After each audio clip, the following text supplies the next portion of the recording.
नात्यश्नतस्तु योगोऽस्ति न चैकान्तमनश्नतः न चाति स्वप्नशीलस्य जाग्रतो नैव चार्जुन।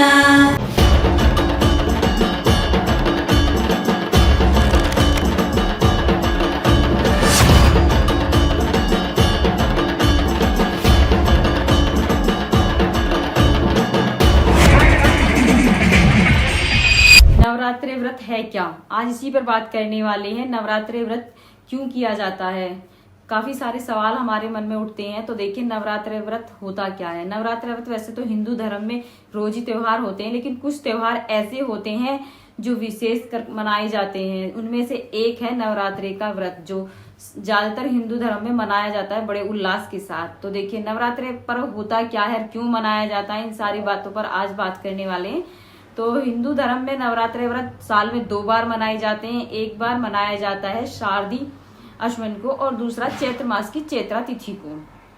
देखिए हिंदू मान्यताओं के हिसाब से माँ दुर्गा को जगत जननी भी माना जाता है। मान्यताओं के हिसाब से माता दुर्गा को जगत जननी कहा जाता है। और देखिए लाभ प्राप्ति के लिए ही माता दुर्गा के व्रत किए जाते हैं। तो इनमें 9 दिन के व्रत होते हैं माँ दुर्गा के, जो किए जाते हैं। 9 रूपों की अलग अलग पूजा की जाती है।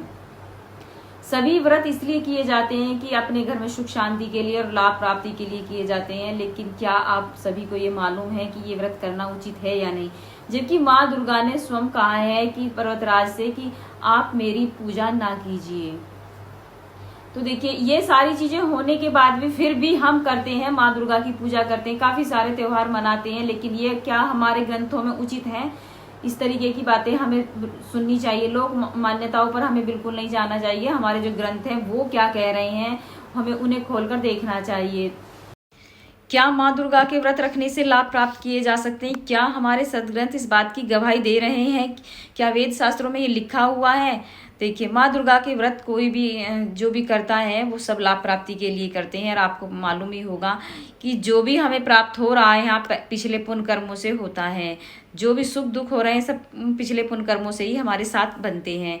लेकिन होता क्या है, फिर भी ये सारी चीज़ें हम सबको पता होता है, लेकिन फिर भी हम करते रहते हैं कि भाई माँ दुर्गा का व्रत करना है, तीर्थ पर जाना है। इन सारी चीज़ों में हम उलझे हुए हैं और जो भक्ति हमें करनी है वहाँ तक हम पहुँच ही नहीं पाते हैं। तो आज हम इस बात के बारे में खोज करेंगे, पड़ताल करेंगे कि अगर हमें करना क्या है ताकि हम यहाँ भी सुखी हो जाएं, हमें अगला जो मानव जीवन जो हम जिसे जीने वाले हैं वो ना मिले, हम यहाँ से मोक्ष की प्राप्ति करें, अपने सतलोक में पहुँचें। अब सतलोक तक तो बहुत ही कम को पता होता है, सिर्फ ये पता होता है कि भाई हमें स्वर्ग जाना है, स्वर्ग तक ही सबको पता है। लेकिन यहाँ सतगुरु रामपाल जी महाराज ये बता रहे हैं कि आपको सतलोक जाना है, आप वहाँ से ही आए हैं, तो हमें सद्भक्ति कर कर ही वहाँ तक पहुँचा जाएगा। तो देखते हैं सतगुरु रामपाल जी महाराज जी अपने प्रवचनों में बता रहे हैं, तो उनसे सुनिए आज। जो सदग्रंथों के विपरीत ज्ञान, शास्त्र विरुद्ध ज्ञान जो संत बता रहे हैं और शास्त्र विधि त्याग कर मनमाना आचरण कर और करवा रहे हैं, शास्त्र विधि त्याग कर मनमानी पूजाएं कर रहे हैं, वो न तो स्वयं कोई लाभ प्राप्त कर रहे हैं मनुष्य जीवन का और न ही उनके अनुयायी। इसके लिए श्रीमद् भगवत गीता अध्याय 16 श्लोक 23 में और 24 में कहा है। 23 में कहा कि शास्त्र विधि को त्याग कर जो मनमाना आचरण करते हैं उनको न तो कोई सुख होता है और न ही उनकी कोई गति होती है और न ही सिद्धि को प्राप्त होते हैं, अर्थात व्यर्थ। श्लोक 24 में कहा कि इससे तेरे लिए अर्जुन कर्तव्य और अकर्तव्य की व्यवस्था में शास्त्र ही प्रमाण है। कर्तव्य माने जो शास्त्र अनुकूल साधनाएं हैं, जो साधनाएं आपने करनी चाहिए, और अकर्तव्य जो ना करने योग्य हैं वो सदग्रंथों से ही जाना जाता है। कोई अपनी लोकवेद दंत कथा सुनाता है, उसको हमने स्वीकार नहीं करना चाहिए। तो अभी तक जो ब्रह्मा जी, विष्णु जी, शिव जी को ये कहते आए हैं, ये पवित्र हिंदू धर्म के ये शास्त्र विरुद्ध ज्ञान देने वाले आचार्य, गुरु, ऋषि, महर्षि ये कहते आए हैं कि ब्रह्मा जी, विष्णु जी, शिव जी ये अजर अमर हैं, इनके कोई माता पिता नहीं है और ये सभी ब्रह्मांडों के रचनहार यही है। तो वो टीचर ठीक नहीं, वो शास्त्र विधि त्याग के लोकवेद सुना रहे हैं। लोकवेद क्या होता है? सुना सुनाया ज्ञान जो कहीं प्रमाणित ना हो। अभी आपको दिखाते हैं श्रीमद् देवी भागवत। वो श्री ब्रह्मा, श्री विष्णु, श्री शिव जी के विषय में क्या जानकारी देते हैं। आप जी ने ये देखिएगा, श्रीमद् देवी भागवत सचित्र मोटा टाइप, केवल हिंदी, गीता प्रेस गोरखपुर से प्रकाशित है। इसके कौन है संपादक? हनुमान प्रसाद पोदार, चिमनलाल गोस्वामी। प्रकाशित एवं मुद्रक हैं गीता प्रेस गोरखपुर, गोविंद मोहन कार्यालय, कोलकाता का संस्थान। तीसरे स्कंद में 123 पृष्ठ पे, तीसरा स्कंद। भगवान विष्णु जी अपनी माता दुर्गा की स्तुति कर रहे हैं। क्या कह रहे हैं? तुम शुद्ध स्वरूपा हो, यह सारा संसार तुम ही से उद्भासित हो रहा है। मैं, ब्रह्मा और शंकर, विष्णु जी कह रहे हैं, हम सभी तुम्हारी कृपा से विद्यमान हैं। हमारा आविर्भाव माने जन्म, तिरोभाव माने मृत्यु, हमारा आविर्भाव और तिरोभाव हुआ करता है। केवल तुम ही नित्य हो, जगत जननी हो, प्रकृति और सनातनी देवी हो। ये प्रकृति शब्द याद रखना। दुर्गा को प्रकृति भी कहते हैं। आपके गीता जी में काम आओगा 14वें अध्याय के 3, 4, 5 श्लोकों में, क्योंकि ये कोड वर्ड है गीता जी। प्रकृति दुर्गा जी को कहते हैं। इससे स्पष्ट हो गया कि ब्रह्मा, विष्णु, महेश का जन्म और मृत्यु होता है। भगवान शंकर बोले, देवी यदि महाभाग विष्णु तुम ही से प्रकट हुए हैं तो उनके बाद उत्पन्न होने वाले ब्रह्मा भी तुम्हारे बालक हुए। फिर मैं तमोगुणी लीला करने वाला शंकर क्या तुम्हारी संतान नहीं हुआ? अर्थात मुझे भी उत्पन्न करने वाली तुम ही हो। शिवे, संपूर्ण संसार की सृष्टि करने में तुम बड़ी चतुर हो। इस संसार की सृष्टि, स्थिति और संहार में तुम्हारे गुण सदा समर्थ हैं। उन्हीं तीनों गुणों से उत्पन्न हम, रजगुण ब्रह्मा जी, सतगुण विष्णु, तमगुण शंकर, उन्हीं तीनों गुणों से उत्पन्न हम ब्रह्मा, विष्णु एवं शंकर नियमानुसार कार्य में तत्पर रहते हैं। पुण्यात्मा, इस पवित्र देवी पुराण ने इन चंद पंक्तियों में स्पष्ट कर दिया कि श्री ब्रह्मा, विष्णु, महेश ये नासवान है, इनकी जन्म और मृत्यु होती है। दुर्गा इनकी माता है और रजगुण ब्रह्मा जी, सतगुण विष्णु, तमगुण शिव जी है। और चौथा ये कंसेप्ट क्लियर हो गया कि ये केवल नियमित कार्य ही कर सकते हैं। जिसका जैसा नियमित है, जिसका किस्मत में जो कुछ भी लिखा है उसमें ये परिवर्तन नहीं कर सकते, उनको जैसा ही दे सकते हैं। जैसा कर्म है वैसा ही उनको फल देते हैं, ऐसा इनका नियम है। और ये हमारे सदग्रंथों में लिखा हुआ है। अब आप जी को डिटेल से दिखाते हैं। इसी श्रीमद् देवी भागवत को ही पुनः दिखाते हैं पूरी डिटेल से। ये देखिए, ये वही श्रीमद् देवी भागवत है, गीता प्रेस गोरखपुर से प्रकाशित है। ये है श्रीमद् देवी भागवत, तीसरा स्कंद यहाँ प्रारंभ होता है। पृष्ठ 113 है, पृष्ठ 113 है।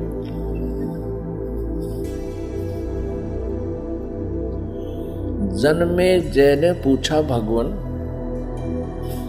आपने अंबा यज्ञ अर्थात परम पवित्र नवरात्र व्रत के करके उसके द्वारा देवी के आराधन करने की आज्ञा दी है। अतः वे कौन देवी हैं, कैसे और कब प्रकट हुई, उनके पधारने का क्या उद्देश्य था है तथा वे किन गुणों से विभूषित हैं, अम्बा यज्ञ किस प्रकार होता है, आगे ब्रह्मन साथ ही विस्तार पूर्वक ब्रह्मांड की उत्पत्ति भी कही है, क्योंकि भूदेव ब्रह्मांड के विषय में जो कुछ कहा गया है तथा वह जैसा जो है, ये सभी बातें आप जानते हैं। व्यास जी से पूछ रहे हैं जन्मेजय, मैंने सुना है कि ब्रह्मा, विष्णु और रुद्र ये 3 सगुण देवता हैं। कर्मशः सृष्टि, पालन और संहार के कार्य का उत्तरदायित्व इन पर रहता है। पाराशर नंदन व्यास जी, अब मैं इनके संबंध में विस्तार पूर्वक सुनना चाहता हूँ, आप बतलाने की कृपा करें। व्यास जी कहते हैं, राजन तुम्हारी बुद्धि बड़ी विशाल है। अभी तुमने जो पूछा कि ब्रह्मा आदि की उत्पत्ति, यानी ब्रह्मा विष्णु महेश, ब्रह्मा आदि माने ब्रह्मा विष्णु महेश की उत्पत्ति कैसे हुई, सो वह महान कठिन विषय है, उसमें अनेक प्रश्न उठ जाते हैं। यही प्रश्न पूर्व समय में मैंने नारद जी से किया था। व्यास जी कह रहे हैं कि मैंने नारद से पूछा था यही ज्ञान। मैंने कहा, मुने आप बुद्धिमान हैं, मुझे यह बताने की कृपा कीजिए कि इस विस्तृत ब्रह्मांड के प्रधान कर्ता कौन है। मुनिवर, यह ब्रह्मांड कहाँ से उत्पन्न हो गया। द्विजवर, साथ ही यह भी बताइए कि यह ब्रह्मांड विनाशशील है अथवा सदा रहने वाला है। इसकी रचना ये 114 पृष्ठ पे, 3रा स्कंध। करने वाला कोई एक है अथवा बहुत से इसके रचयिता है। कर्ता के अभाव में कार्य का होना असंभव है। यह प्रश्न मेरे मन में उठा करता है। कुछ लोग भगवान शंकर को परम कारण मानकर जगत का रचयिता बतलाते हैं। वे कहते हैं कि देवादिदेव भगवान शंकर अविनाशी पुरुष हैं, उनका कभी जन्म और मरण नहीं होता, वे आत्मा मर्मण करने वाले हैं, देवताओं पर भी उनका शासन बना रहता है। दूसरे कई लोग भगवान विष्णु की प्रशंसा किया करते हैं। वे शक्तिशाली पुरुष, अव्यक्त, अखिल ऐश्वर्य के संपन्न परब्रह्म परमात्मा है। कुछ दूसरे लोग ब्रह्मा जी को सृष्टि का प्रधान कारण बताते हैं। कितने ही आचार्य भवानी को संपूर्ण मनोरथ पूर्ण करने वाली बतलाते हैं। वे आदिमाया महाशक्ति एवं परम पुरुष के साथ रहकर कार्य संपादन करने वाली प्रकृति है। ब्रह्म के साथ उनका अभेद संबंध है। ब्रह्म ये काल है, क्षर पुरुष, और अभेद संबंध यानी पति पत्नी का संबंध है। वे सृष्टि, सतिथि और संहार कार्य में संलग्न रहती हैं। संपूर्ण प्राणियों एवं देवताओं की भी वे जननी है, उनका कभी जन्म मरण नहीं होता। वैष्णवी, सांभवी, ब्राह्मी, वासवी, वारुणी, वाराही, नारसिंही और तथा अद्भुत महालक्ष्मी नाम से विख्यात है। 115 पृष्ठ पे।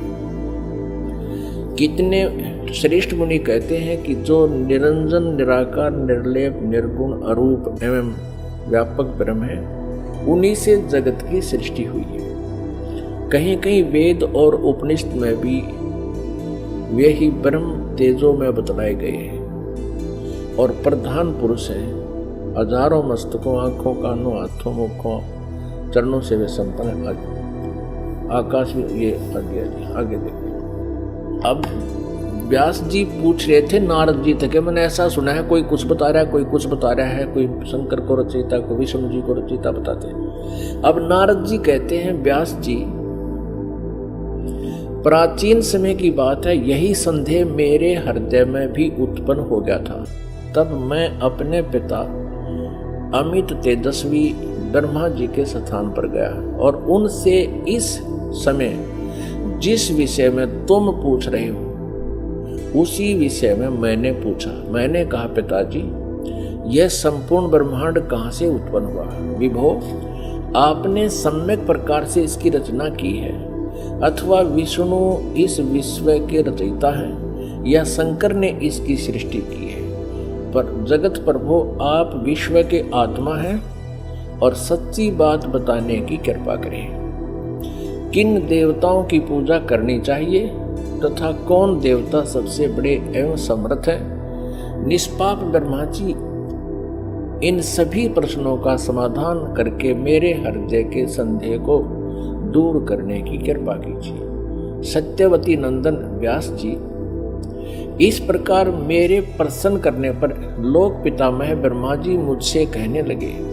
ब्रह्मा जी ने कहा, बेटा मैं इस प्रश्न का क्या उत्तर दूं? यह प्रश्न बड़ा ही जटिल है।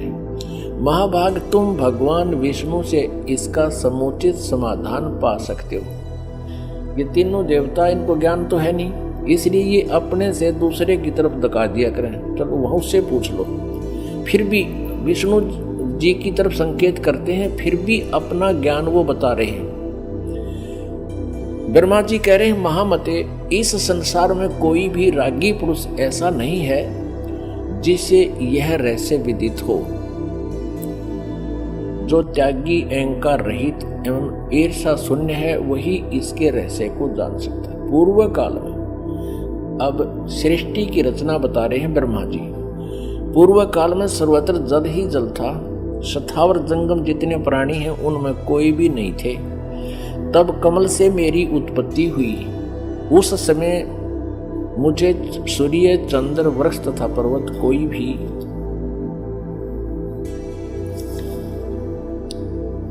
116 पृष्ठ में 3रा स्कंध देवी भागवत का दिखाई नहीं पड़े। मैं कमल की कणिका पर बैठकर विचार करने लगा, इस अगाध जल में मैं कैसे उत्पन्न हो गया, कौन मेरा रक्षक है तथा इस प्रलय काल में सृष्टि एवं संहार करने वाले कौन विशिष्ट पुरुष है। कहीं भी स्पष्ट रूप से भूमि भी नहीं दिखती जिस पर यह जल टिका हुआ है। यह कमल कैसे उत्पन्न हुआ, यों विचार करके मैं जल में उतरा। ब्रह्मा जी कह रहे हैं, 1000 वर्ष तक पृथ्वी का अन्वेषण करता रहा, यानी खोज करता रहा। इस पर भी मुझे उस जल का कहीं और छोर नहीं मिला। इतने में आकाशवाणी हुई, तप करो तप करो। तब मैंने तपस्या आरंभ कर दी। कमल पर बैठे ही 1000 वर्ष तक मैं तप करता रहा। फिर उसी समय सृष्टि करो, ऐसी आकाशवाणी सुनाई पड़ी। उसे सुनकर मैं बड़े आश्चर्य में पड़ गया। सोचा कि किसकी सृष्टि करूं अथवा मेरा क्या कर्तव्य है। उसी समय मधु और कैटब नाम के 2 भयंकर दानव राक्षस सामने आ गए। वे उस महावर्ण में मुझसे युद्ध करने की इच्छा प्रकट करने लगे। मैं उनसे भयभीत हो उठा। तब कमल का डंठल पकड़कर जल में उतरा। वहां मुझे एक परम अद्भुत पुरुष के दर्शन मिले। उनका श्री विग्रह माने शरीर मेघ के समान श्याम था, बादलों की तरह, काले बादलों की तरह। वे पीतांबर पहने थे, 4 भुजाएं थी, शेष नाग की सैया पर सोए थे। उन जगत प्रभु के गले को वनमाला सुशोभित कर रही थी। शंख, चक्र, गदा और पद्म, इन 4 आयुधों से अनुपम शोभा पा रहे थे। ऐसे शेषशाही भगवान विष्णु का मुझे दर्शन हुआ। वे योग निद्रा के वशीभूत होकर गाढ़ी नींद में सोए हुए थे। उनकी सारी चेष्टाएं शांत थी। नारद जी शेषनाग की सैया पर सोए हुए उन प्रभु को देखकर मेरा मन चिंतित हो उठा। इतने में भगवती योग निद्रा याद आ गई। मैंने उनका स्तवन किया। तब वे कल्याणमयी भगवती श्री विष्णु जी के विग्रह से निकलकर, विग्रह माने शरीर से, श्री विष्णु जी के शरीर से निकलकर अत्यंत रूप धारण करके आकाश में विराजमान हो गई। दिव्य आभूषण उनकी छवि बढ़ा रहे थे। जब योग निद्रा भगवान विष्णु के शरीर से अलग होकर आकाश में विराजने लगी, तब तुरंत ही श्री हरि उठ बैठे। अपने आत्माओं, जैसा आज आपको सृष्टि रचना में पहले बताया था, वर्बली दास ने बताया था, जो परमात्मा ने हमें बता रखा था, कबीर साहब ने। ये कहा था कि दुर्गा ब्रह्मा जी, विष्णु जी और शिव जी की माता है, श्री देवी, और ये काल ज्योति निरंजन इनका पिता है। ये क्या करते हैं, इन तीनों बच्चों की उत्पत्ति करते हैं। ये काल यानी ब्रह्म, सर्वपुरुष भी कहते हैं इसको, सर्वब्रह्म भी कहते हैं। सर्वब्रह्म और ये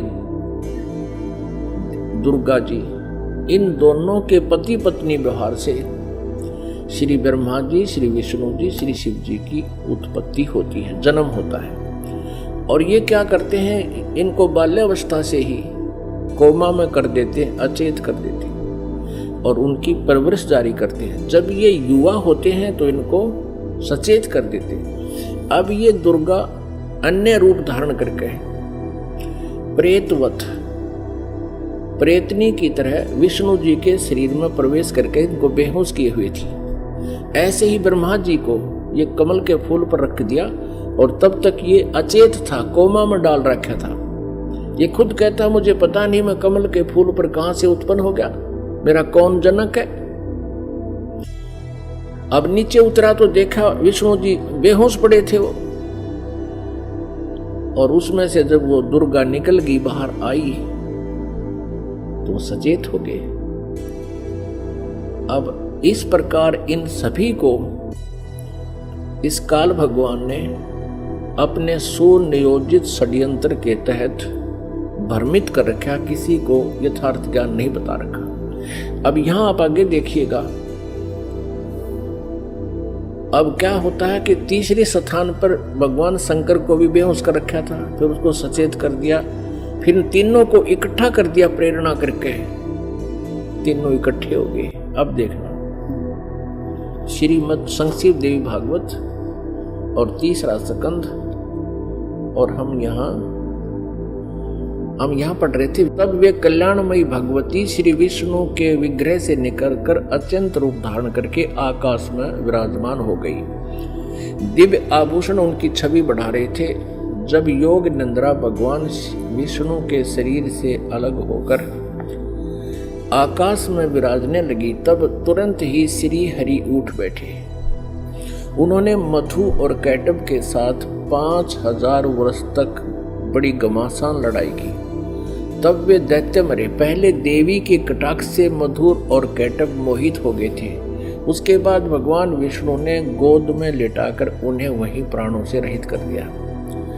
अब वहां मैं और भगवान विष्णु दो थे, वहीं रुद्र भी प्रकट हो गए। हम तीनों को भगवती आद्या शक्ति के दर्शन हुए, दुर्गा के। उन्हें देखकर मनमुग्ध हो गया। हमने उनकी उत्तम स्तुति की। तब वे आदि शक्ति हम लोगों से कहने लगी। देवी ने कहा, ब्रह्मा, विष्णु और महेश्वर, तुम भली भांति सावधान होकर अपने अपने कार्य में संलग्न हो जाओ। सृष्टि, स्थिति और संहार ये तुम्हारे कार्य हैं। ब्रह्मा जी कहते हैं, भगवती आद्या शक्ति की, हम 117 पृष्ठ पर पढ़ रहे हैं, तीसरा स्कंध। वह वाणी बड़ी मधुर थी, सुंदर एवं सुखप्रद थी। हमने वह स्पष्ट सुनी। हम लोगों ने उनसे कहा, माता, हम किस प्रकार इन प्रजाओं के सर्जन आदि कार्य करने में सफल हो? विस्तृत भूमि का अभाव है, सभी स्थान जलमग्न है। हमारी बात सुनकर उन कल्याण स्वरूपिणी भगवती का मुखमंडल मुस्कान से भर गया। इतने में एक सुंदर विमान आकाश से उतरा। तब उन देवी ने हमें आज्ञा दी, देवताओं, निर्भीक होकर इच्छा पूर्वक इस विमान में प्रवेश कर जाओ। ब्रह्मा, विष्णु और रुद्र, आज मैं तुम्हें एक अद्भुत दृश्य दिखलाती हूँ। हमने भगवती की बात सुनकर उसे शिरोधार्य कर लिया। उस रत्न जटित विमान पर चढ़कर हम लोग आराम से बैठ गए। हम तीनों देवताओं को उस पर बैठे देखकर देवी ने अपने सामर्थ्य से विमान को आकाश में उड़ा दिया। ब्रह्मा जी कहते हैं, मन के समान तीव्र गति से चलने वाला वह विमान जिस अपरिचित स्थान पर गया, वहां संपूर्ण फलों से लदे हुए अनेक सुंदर वृक्ष थे। आगे एक अत्यंत सुंदर नगर दिखाई पड़ा। अद्भुत चार दीवारी उस नगर की छवि बढ़ा रही थी। उसमें बहुत से ऊंचे ऊंचे महल थे। उचित स्थान पर यज्ञशालाएं बनी थी। क्षण भर के बाद वह एक दूसरे सुंदर प्रदेश में जा पहुंचा। वहां हमने देखा अनुपम नंदन वन था। पारिजात की संगन छाया के नीचे सुरभि गो बैठी थी। आप पास में ही ऐरावत हाथी विराजमान था। सैकड़ों अप्सराएं, यक्ष, गंधर्व और विद्याधर उस पराजित के उपवन में गाते व्यवहार करते थे। देखा तो वही महाभाग इंद्र भी थे।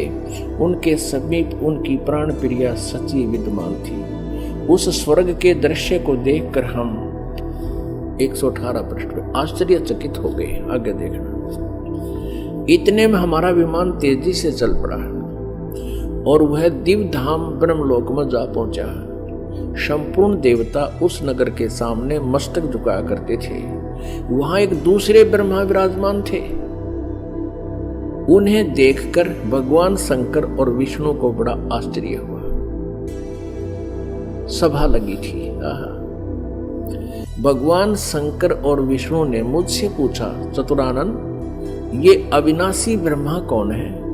मैंने उत्तर दिया, मुझे कुछ पता नहीं। सृष्टि के अधिष्ठाता ये कौन है? भगवान, मैं कौन हूं, ये कौन है, और हमारा उद्देश्य क्या है? इस उलझन में मेरा मन चक्कर काट रहा है। इतने में मन के समान तीव्रगामी वह विमान तुरंत वहां से चल पड़ा और कैलाश के सुर में शिखर पर जा पहुंचा। आगे देखा। वहां विमान के पहुंचते ही एक भव्य भवन से त्रिनेत्रधारी भगवान शंकर निकले। वे नंदी वृषभ पर बैठे थे। उनके 5 मुख थे, 10 भुजाएं थी। मस्तक पर चंद्रमा सुशोभित हो रहा था। क्षण भर के बाद वह विमान उस शिखर से भी पवन के समान तेज चाल से उड़ा और बैकुंठ लोक में पहुंच गया। वह भगवती लक्ष्मी का विलास भवन था। बेटा नारद, वहां मैंने जो संपत्ति देखी उसका वर्णन करना मेरे लिए असंभव है। उस उत्तम पुरी को देखकर विष्णु का मन आश्चर्य के समुद्र में गोता खाने लगा।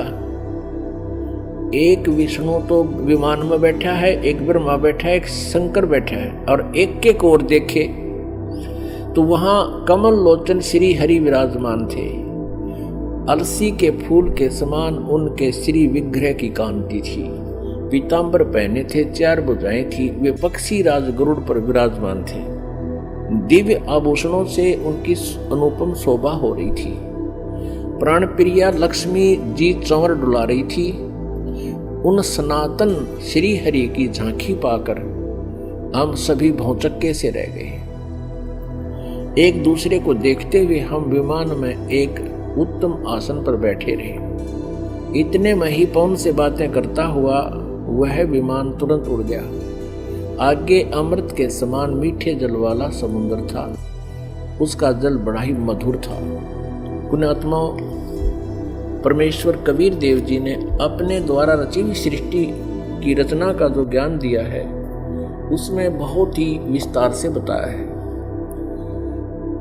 अब ये श्री ब्रह्मा जी, विष्णु जी, शिव जी विमान में बैठे हैं।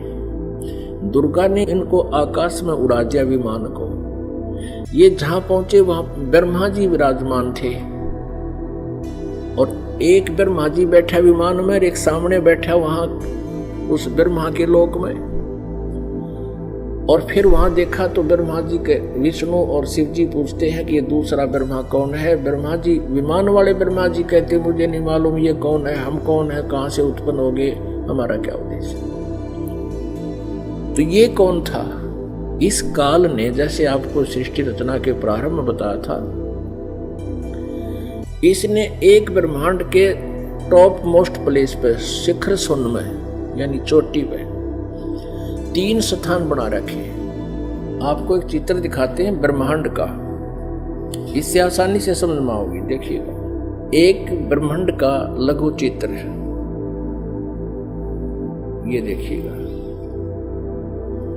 ये एक अंडे जैसी शेप है, इसकी अंडे जैसा आकार है, इसको एलिप्टिकल इसका जो है ना शेप है, आकार है। अब ये देखिएगा, नीचे से शुरू करते हैं। सबसे नीचे ये पाताल लोक, तलातल, रसातल, सूतल, अतल, महातल, तलातल और वितल, ये है पृथ्वी लोक। ये शिव का लोक, शिवपुरी जिसे कहते हैं, ब्रह्मा जी का लोक ब्रह्मापुरी, विष्णु जी का लोक विष्णुपुरी। अब ये जो क्षेत्र है, और ये है कॉमन स्वर्ग और नरक, और ये है धर्मराय का लोक, यानी यहाँ का न्यायाधीश बना रखा है इस काल ने, ये जहाँ सबका अकाउंट होता है। और ये जो स्थान है ये ब्रह्मलोक है सारा, ये स्थान जो है इसको ब्रह्मलोक कहते हैं। एक ये स्वर्ग है, इसमें भी एक इंद्र हो रहता है, ये इंद्र अलग है और इसलिए इसको महा इंद्र कहा है। ये इसमें क्या कर रखा है, ये एक महास्वर्ग है, इसी में इसने एक अलग से और एक डुप्लीकेट काम कर रखा है, नकली सतलोक, नकली अलखलोक, नकली अगमलोक और नकली अनामी लोक की रचना कर रखी है। इधर ये 88,000 खेड़े हैं, इधर ये सप्तपुरी है, और इस सारे इस ब्रह्मलोक के ऊपर, ये ब्रह्मलोक है, इस ब्रह्मलोक के ऊपर इसने यहां 3 गुप्त स्थान बना रखे। आपको बताया था कि एक ये रजोगुण प्रधान क्षेत्र है, इसमें ये काल सरपुरुष स्वयं ब्रह्मा रूप धारण करके रहता है और साथ में अपनी पत्नी दुर्गा को सावित्री रूप में रखता है। ये वहां यहां से अंतर्ध्यान हुआ, इनके विमान से पहले ये यहां पहुंच गया। एक ये तमोगुण प्रधान क्षेत्र है, इसमें ये स्वयं महाविष्णु महाशिव रूप में रहता है और दुर्गा को अपने यानी उमा रूप में रखता है। और फिर ये एक सतोगुण प्रधान क्षेत्र है, आगे फिर ये स्वयं ही विष्णु रूप धारण करके वहां विराजमान हो जाता है और दुर्गा को महालक्ष्मी रूप में रखता है। अब जब इनका विमान वहां पहुंचा इस रास्ते से, पहले इन्होंने देखा यहां इंद्र का लोक देखा, ये पहले बड़े बड़े वृक्ष और अन्य लोक देखे, फिर यहां से यहां प्रवेश हुआ, इससे आगे नहीं जा सकते। इनका विमान महा इंद्र को देखकर वापस यहां से आया, फिर इस रास्ते से ऊपर गया। आगे जाके इन्होंने क्या देखा, सबसे पहले ब्रह्मा का ये काल बैठा था सरपुरुष ब्रह्मा रूप में, और फिर वहां से ये इनका विमान यहां आ गया। इस वहां इन्होंने एक शंकर जी और देखा, ये काल था, स्वयं सरपुरुष ने अपना अलग से वहां 3 रूप धारण किए। और फिर ये विष्णु लोक में आ गए, वहां एक विष्णु और था और लक्ष्मी जी बैठी थी। यह दुर्गा इस विष्णु रूपी काल के ऊपर, सरपुरुष के ऊपर चमर करी थी। यहां से फिर इनका विमान यहां आया, इस मीठे जल के समुद्र में। यहां दुर्गा का एक लोक अलग से है। अब आगे पढ़ते, यहां तक हम पढ़ते हुए आ चुके हैं श्री देवी पुराण को। अब हम यहां आएंगे इस मीठे जल में, इस मीठे जल के समुद्र में पहुंच गए। अब यहां आते हैं पुण्यात्माओं, आज हमारे सदग्रंथ जो प्रमाणित कर रहे हैं, ये ज्ञान परमेश्वर कबीर जी ने 600 वर्ष पहले अपनी सच्चिदानंद घन ब्रह्म की वाणी में, कबीर वाणी में लिपिबद्ध करवा रखा है, आज से 600 वर्ष पहले। और आज इन सदग्रंथों में हमें सत्य हो रहा है। तो इससे सिद्ध है कि पूर्ण परमात्मा कबीर जी हैं, जिन्होंने पहले ही ये ज्ञान हमें दे रखा था और हमारे सदग्रंथों विद्यमान है। अब हम कहाँ तक पढ़ते हुए आगे कि इन तीनों ये विमान में बैठे हैं, ब्रह्मा विष्णु शिव जी, और दुर्गा ने अपनी शक्ति से विमान को आकाश में उड़ा दिया। पहले वो पहुंचे ब्रह्मा जी के लोक में, वह इस काल के उस स्थान पर पहुंचे जो रजोगुण प्रधान है। वहां यह स्वयं ही सरपुरुष यानी काल ब्रह्म स्वयं ही ब्रह्मा रूप धारण करके विराजमान था। आगे फिर गए तो इस शंकर रूप में विराजमान था, आगे गए तो ये विष्णु रूप में विराजमान था। फिर वहां से इनका विमान कहाँ गया, ये सारा इसलिए किया गया था कि कहीं ये अपने आप को भगवान ना मान बैठे, इनका भ्रम निवारण करते हैं। अब देखना, ये देवी भागवत चल रहा है, श्रीमद् देवी भागवत गीता प्रेस गोरखपुर से प्रकाशित है। ये वही पुस्तक है जो आपको पहले दिखाई थी।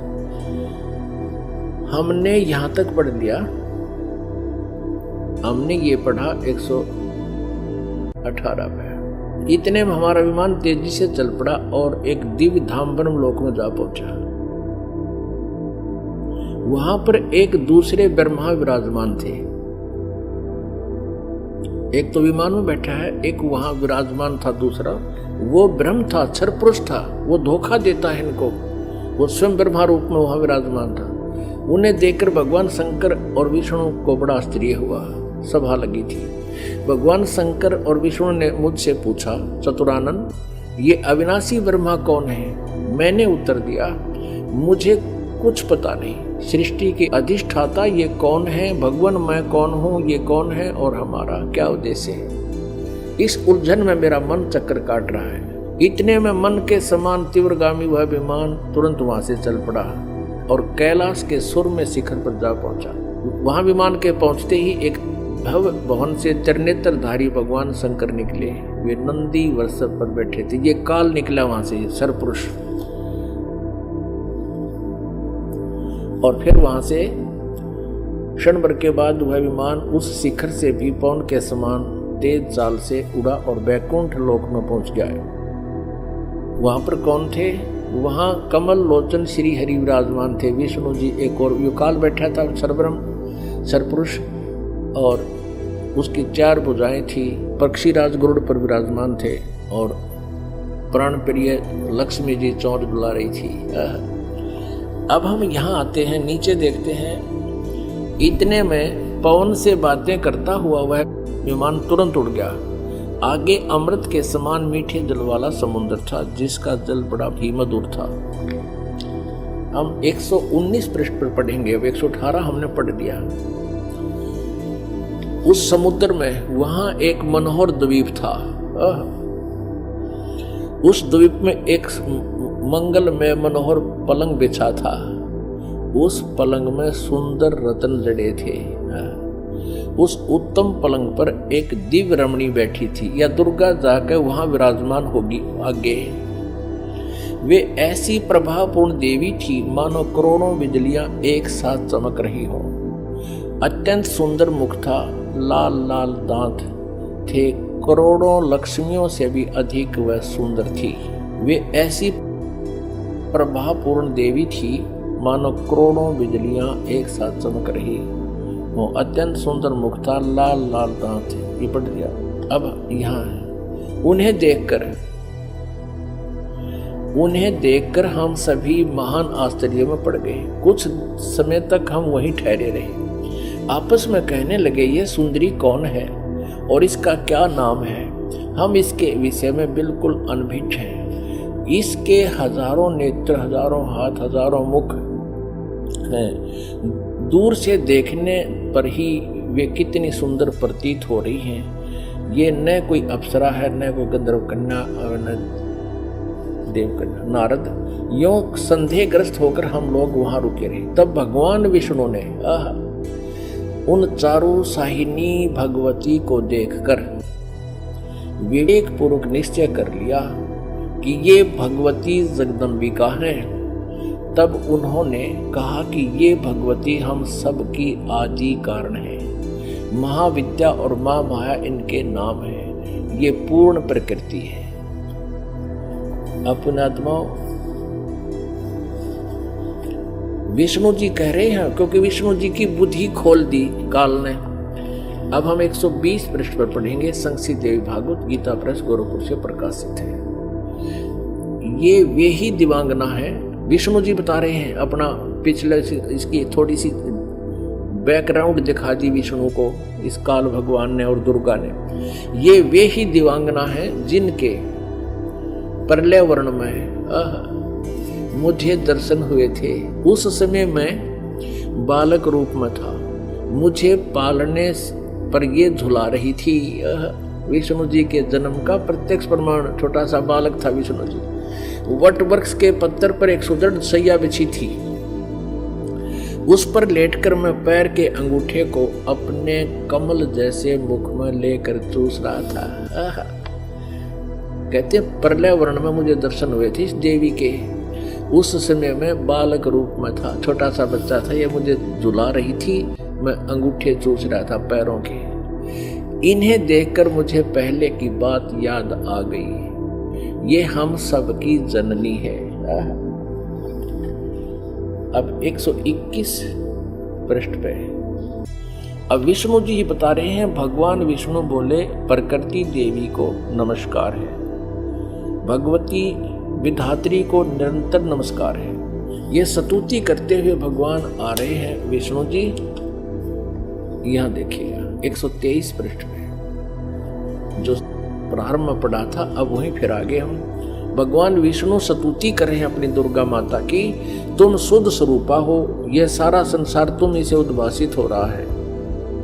मैं ब्रह्मा और शंकर हम सभी तुम्हारी कृपा से विद्यमान हैं। हमारा आविर्भाव यानी जन्म और तिरोभाव माने मृत्यु हुआ करता है। केवल तुम ही नित्य हो, जगत जननी हो, प्रकृति और सनातनी देवी हो। भगवान शंकर बोले, देवी यदि महाभाग विष्णु तुम्ही से प्रकट हुए हैं तो उनके बाद उत्पन्न होने वाले ब्रह्मा भी तुम्हारे बालक हुए हैं। फिर मैं तमोगुणी लीला करने वाला शंकर क्या तुम्हारी संतान नहीं हुआ? अर्थात मुझे भी उत्पन्न करने वाली तुम ही हो। शिवे, संपूर्ण संसार की सृष्टि करने में तुम बड़ी चतुर हो। इस संसार की सृष्टि, स्थिति और संहार में तुम्हारे गुण सदा समर्थ हैं। उन्हीं तीनों गुणों से उत्पन्न हम ब्रह्मा, विष्णु एवं शंकर नियमानुसार कार्य में तत्पर रहते हैं। अब पुण्यात्माओं, आप जी ने अपने सदग्रंथों को स्वयं पढ़ लिया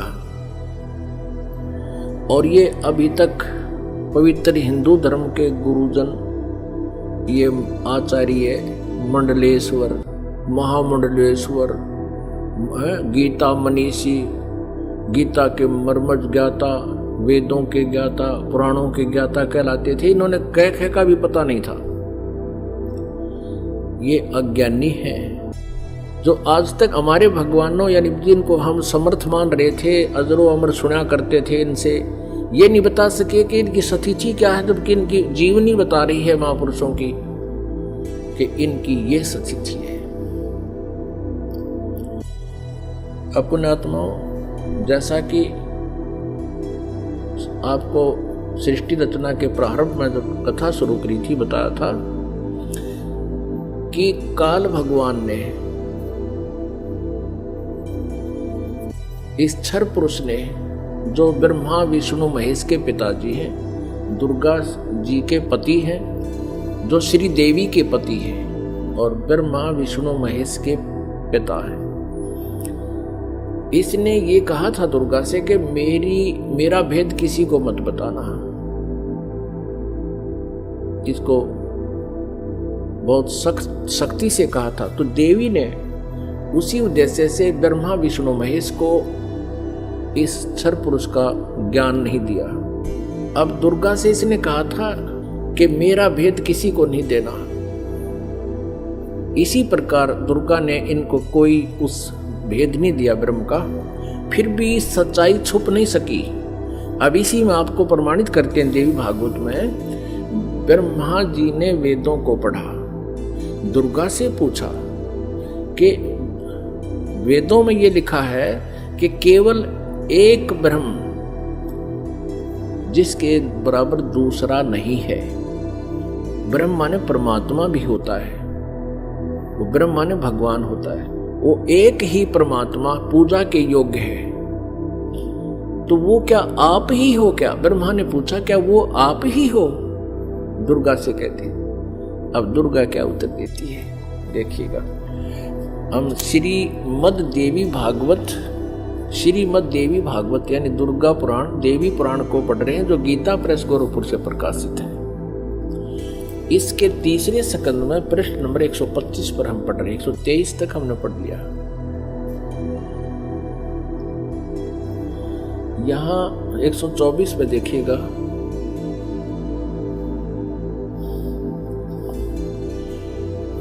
ब्रह्मा जी कहते हैं, अद्भुत तेजस्वी भगवान शंकर के यूं स्तुति करने पर भगवती जगदम्बिका ने अपने बात बताई।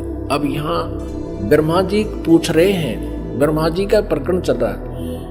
ये 125 पृष्ठ पे हम पढ़ रहे हैं तीसरे स्कंद में।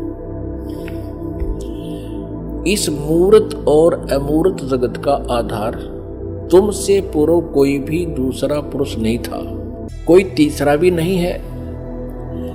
एकम एव द्वितीयम ब्रह्म। इस वेद के वचन को व्यर्थ कहना तो बनता नहीं।